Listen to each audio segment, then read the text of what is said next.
Imagination. There's no complication.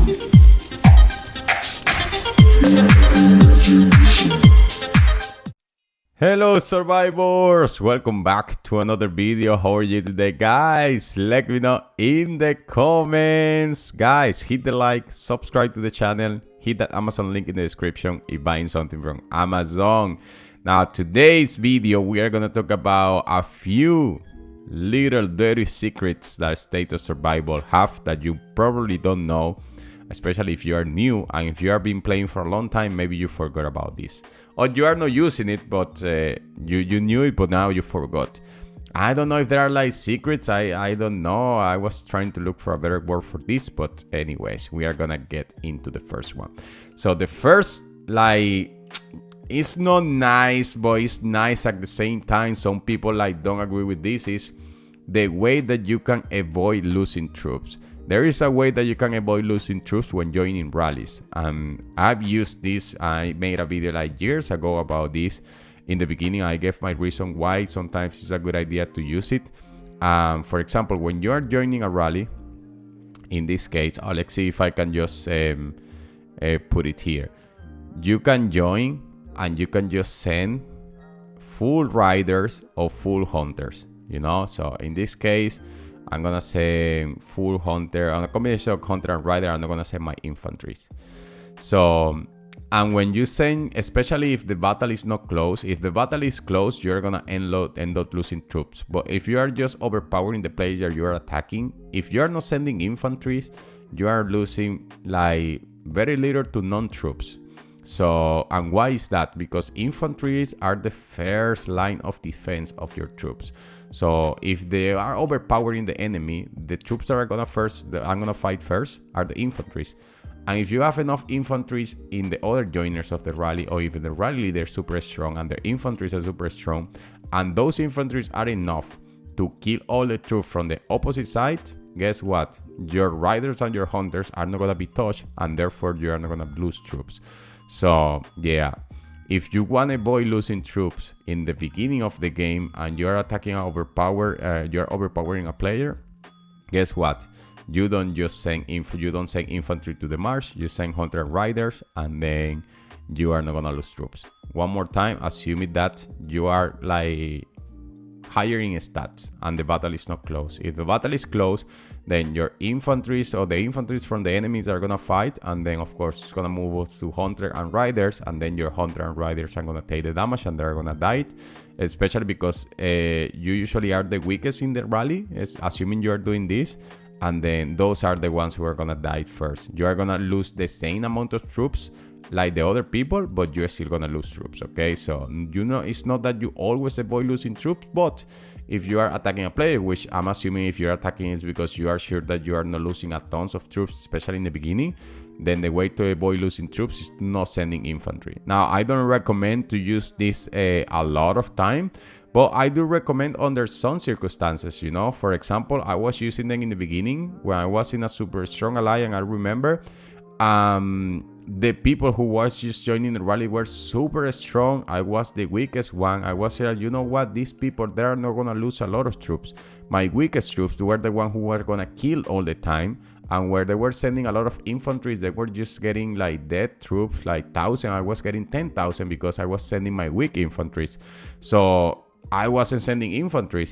Now, you don't want to do this all the time. Like, for example, if you have an even march and everybody's risking something, you don't want to be the one who is just a smart ass and say, I'm not going to lose troops, so I'm not going to send infantry. No, you want to do it. But under some circumstances, that's a good idea. The other thing was like, for example, when we were fighting for territory, I was just covering the chief, let's say the chief of the morning. I was just defending, losing troops. And then for some reason, I was just helping Agnai. Am I gonna lose troops at night as well? No. Then I was just letting other people lose troops and then just joining with hunters and riders, because the people who were not logging in the morning, they were logging in at night. It's not that they deserve, but it's their time to just like do something for the alliance. So it's not that I'm gonna zero myself. How am I useful if I zero myself from infantry? So now is the time to lose infantry, where I'm just trying to support but sending hunter and riders. Especially in the beginning, you're fighting for territories, you're attacking other people.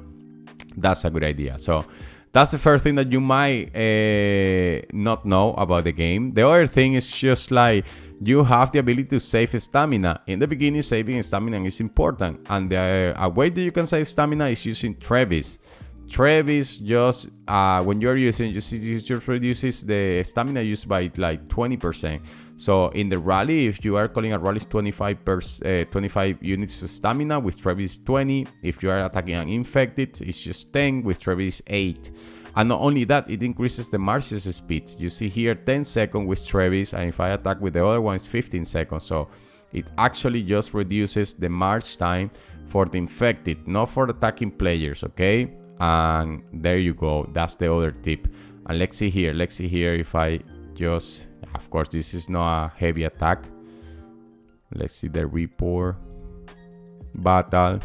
You see here, for example, these people, they got wounded one troop, which was like infantry, and this one infantry. I didn't get because I didn't send any infantry.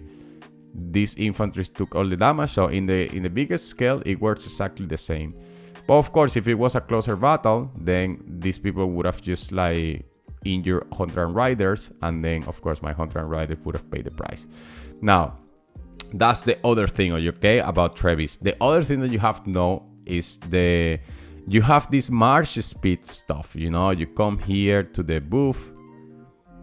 Let's see, and no, to the skins, and then you have the march, and then you have here, for example, march speed against the infected. Now they fix it, but before it was just reduced march speed by 8%.